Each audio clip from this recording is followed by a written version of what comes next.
제가 자리로 돌아왔고요. 오늘도 단연 이 이슈로 시작을 해보겠습니다. 경찰이 놓치고 검찰이 보안 수사를 거쳐 적용한 이 강간살인 혐의, 성범죄 목적 살인 혐의를 오늘 장윤기가 스스로 인정했습니다. 그 속내가 뭔지는 좀 더 알아봐야 될 것 같은데요. 제 옆에 전문가 이웅옥 교수 나와 있습니다. 어서 오십시오. 네, 안녕하십니까. 일단 2달 만에 70일 만에 인정을 한 장윤기의 입장 변호를 한번 화면으로 만나봐야 될 것 같아요. 우발적 범행을 주장하다가 그리고 첫 번째 재판 때는 목적 입장을 유보했다가 오늘 성범죄 목적 살인을 인정했습니다. 검찰이 살려낸 블랙박스를 보고 본인도 인정할 수밖에 없었던 거겠죠? 네, 상당히 그 지능적이고 계획적이고 소위 말해서 그 인지적 지도를 먼저 그려놓고 범행도 사실은 했던 것으로 보이는데 그 왜냐하면은 칼로 그 미리 준비를 했을 뿐만이 아니고 흉기요? 예, 흉기 말이죠. 그리고 뭐 세탁. 그 다음에 여러 가지 그 도주 과정 등을 미리 계획을 한 것이 명백한 것처럼 범행 발생 이후에 어떻게 대처하느냐도 임기응변적으로 미리 마음의 지도를 그리고 있었던 것 같습니다. 그래서 처음에는 그냥 이 극단적 선택을 할 것이다라고 하는 이런 변명을 한 것으로 보이고요. 이제 그 다음에는 혹시 지금 수집되지 않은 그 증거에 무엇이 있는가에 대한 우려 때문에 본인도 걱정을 하는 거죠. 그렇죠. 뭐가 찍힐지도 모르니까. 네, 유보를 한 거죠. 그랬더니 어쨌든 지금 여러 가지 그 간접 증거들이 상당히 그 많이 등장을 하다 보니까 그렇다고 본다면 이득을 따져봤을 때 사실은 지금 이 상황을 인정하는 것이 나중에 재판에 갔을 때 이른바 장량 감경에 대비를 하는 감형이죠. 비록 그것이 형식적이라 하더라도 왜냐하면은 그 중간에 우리가 그 대목을 추정할 수 있는 것이 지난번에 반성문 아닌 반성문 같은 것을 한번 제출했을 때 그때에도 사실 출소 후에 무슨 자격증을 준비하겠다라고 얘기하는 걸 보게 되면은 지금 사형 아니면 무기인데 사실은 지금 상황이 사형수가 될 수도 있겠구나라고 하는 두려움 이것 때문에 일단은 인정을 해서 외관상 뉘우치는 모습을 보여주려고 하는 이러한 그 마음의 지도를 임기응변적으로 지금 증거가 나올 때마다 거기에 맞는 식으로 지금 대응을 하고 있다 이렇게 평가되는 거죠. 오늘 재판에서 새롭게 알려진 거 이걸 꼭 짚어봐야 될 게 검찰이 살려낸 그 블랙박스 영상. 사실은 장윤기 본인 SNS 흰색 SUV 그 차량 뒷문 연 걸 딱 보고 이걸 화면을 개선 작업을 걸치니까 뒷문 열고 그럼 납치하기 쉽게 차량 뒷문 열어둔 거 아니냐. 저게 성범죄 범행이 있다. 저 블랙박스를 보고 본인도 인정할 수밖에 없었던 것 같거든요. 네, 그렇죠.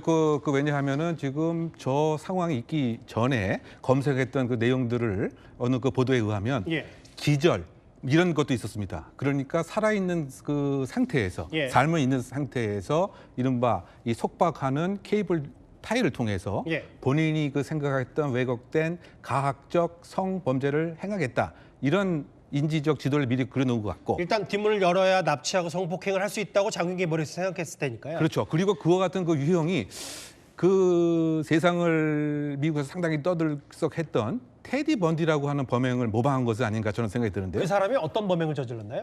소위 말해서 가학적 성폭행 후 살인을 하는 이런 범죄였는데 중요한 그 범행 수법이 소위 자신의 차 안에 이 여성을 유인해서 바로 밀어붙여서 이 문을 잠그고 결국은 끔찍한 공격 행위를 하면서 살해를 하는 그 모습과 상당히 그 유사하고 그때에도 이른바 그 이 압박 도구, 케이블 타이, 장갑 등이 결박하려고 말이죠. 그래서 어떤 측면에서 보게 된다면 이 가학적 성폭행을 상당히 심취해 있던 이런 모습이 실제 실현을 했다라고 하는 이런 평가를 해봄직한 것 같고요. 더군다나 이렇게 살아있는 상태에서 무엇인가를 하려고 했던 것이 이틀 전에 발생했던 그 외국 국적 여성에 대해서도 비슷한 수법으로 공격을 한 것이죠. 즉, 이 경부 압박을 통한 이 기절을 시키고 그 다음에 가학행위를 하려고 했던 것이 아닌가 추정되는 거죠. 교수님, 저기 지금 화면에 나오는데 오늘 장윤기 측 변호인의 얘기를 보면 좀 의심장한 게요.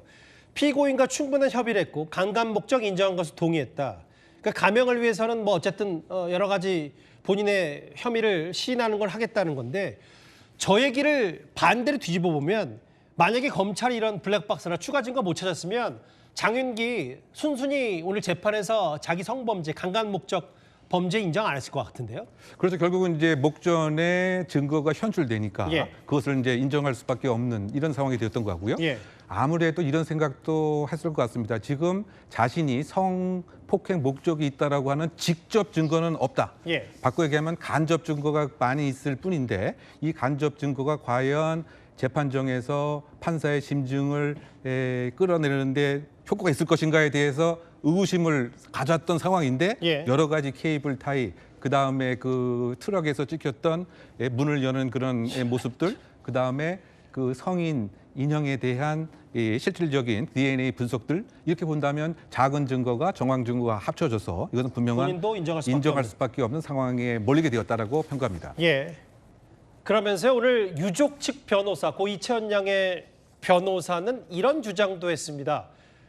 장윤기가 기자들 앞에서는 고개 빳빳하게 들더니 이제 와서 재판정에서는 반성하는 척하는 거 아니냐는 겁니다. 최근에 제출한 반성문 한번 살펴보면 뒷생각 없이 무책임한 생각으로 피해자를 해쳤다. 그로 인해 수많은 분들께 영향을 미치고 당연했던 일상의 한 조각을 앗아갔다고 적었습니다. 어떤 전략적인 선택에 의한 반성이지 전형적으로 양형사유의 진심 어린 반성으로 평가해서는 안 된다. 제가 장윤기의 7일에 냈던 반성문 한번 읽어봐야 되겠어요. 무책임한 생각으로 피해자를 해쳤다. 수많은 분께 영향을 미치고 당연했던 일상의 한 조각을 뺏어갔다. 여기 전문가이신 이웅욱 교수께서 계속 그 장윤기를 묘사하거나 평가할 때 하실 때 악랄할 정도로 좀 똑똑하고 본인의 머릿속에 그려놓은 대로 행동을 결행한다라는 취지였는데 그럼 저는 반성문도 정말 고 이채원 양 유족 측 변호사가 보는 것처럼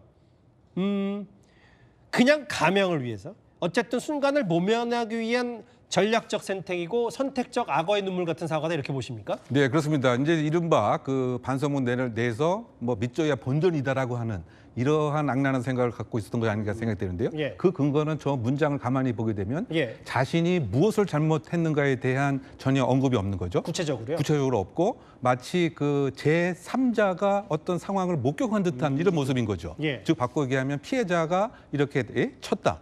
그리고 그것을 제3자들이 한 조각의 일상생활에서 손해를 봤다라고 예. 하고 본다면 자신이 무엇을 잘못했고 무엇을 뉘우치고 어떤 점에서 정말 공감을 하고 피해자 유족의 아픔 무엇인가에 대한 1인칭적 시점은 전혀 없고 예. 제3자가 발생했던 사건을 마치 옆에서 기술을 하는 듯한 듣고 보니까 그렇네요. 그렇죠. 예. 그러다 본다면 이것은 정말 진심 어린 뉘우침, 회호, 반성이라기보다는 그냥 형식적으로 일단 내고 보자. 그래야 혹시 내가 사형수가 될 수 있는 가능성을 적어도 줄일 수는 있지 않을까라고 하는 생각이 그대로 투영된다고 평가해 봅니다. 이거 경찰의 부실수사, 뭐 제19 감사기 수사가 확실해 보이고 지금까지는 이 검찰이 보안 수사 안 했으면 이거 저런 반성문 혹은 그 전부터 이런 것도 없었을 텐데 되짚어보면 되짚어볼수록 참 기가 막힙니다. 근데 이제 그런 게 있어요, 이웅욱 교수님. 하나 더 질문을 드리면 오늘 저희 채널A의 단독 취재 내용이 뭐냐면 그 이채원 양의 범행을 저지르기 전에 바로 직전에 있었던 외국인 여성에 대한 범행. 그런데 장윤기가 이랬다는 거예요. 너를 죽이고 나도 죽어버리겠다. 근데 저게 두고두고 아쉬울 수밖에 없는 게 뭐냐면 그럼 뭔가 범행 전에 장윤기의 범행 행태 저렇게 성폭행 혐의도 적용할 수 있을 정도였다면 이런 진술만 좀 차분히 경찰이 쭉 쫓아왔다면 고 이채원 양 사건 막을 수는 없었는지 이런 엄청난 아쉬움과 안타까움이요? 네. 제가 생각할 제일 아쉬운 그 대목이 그 5월 4일 저녁 8시경에 경찰의 조치가 아닌가 이런 생각이 듭니다. 왜냐하면 저 사건은 근본적으로 본질을 보게 되면 예. 이른바 그 스토커 그 사건인 것이죠. 예. 그렇다 본다면 지금 그 스토킹 관련된 법에 잠정 조치 그 4호는 예. 이른바 스토커 가해자를 이 유치장에 1개월간 구금 감금시킬 수 있는 법적인 근거가 있습니다. 그렇죠. 그렇다 본다면 지금 당시에 감금도 했고 또 계속 쫓아다니고 이런 정황들에 근거해서 경찰서 안에 있었어야 되는 거잖아요. 그렇죠. 바로 잠정 조치 4호를 발동을 했으면 어땠을까? 예. 그리고 이와 같은 그 사건들이 사실 최근 3년 5년 사이에 거의 일주일에 한 번씩 발생을 했죠. 이른바 예. 그 이별살인이라고 이렇게 칭해질 수 있는. 예. 그렇다 본다면 저 5월 4일 8시 그 시점에서 스토킹 법에 근거가 있는 잠정 조치 4호를 바로 발동을 해서 예. 저 살인마를 이 구금 예. 격리했으면은 이채원 학생을 구할 수도 있었던 것은 아닌가 가장 아쉬운 대목입니다. 알겠습니다. 일단 경찰이 놓치고 검찰이 보안 수사로 거쳐서 적용했던 블랙박스 속의 진실, 그 강간 살인 혐의를 장윤기 의원을 스스로 인정했습니다. 이응혁 교수와 함께 짚어봤습니다. 오늘 말씀 고맙습니다.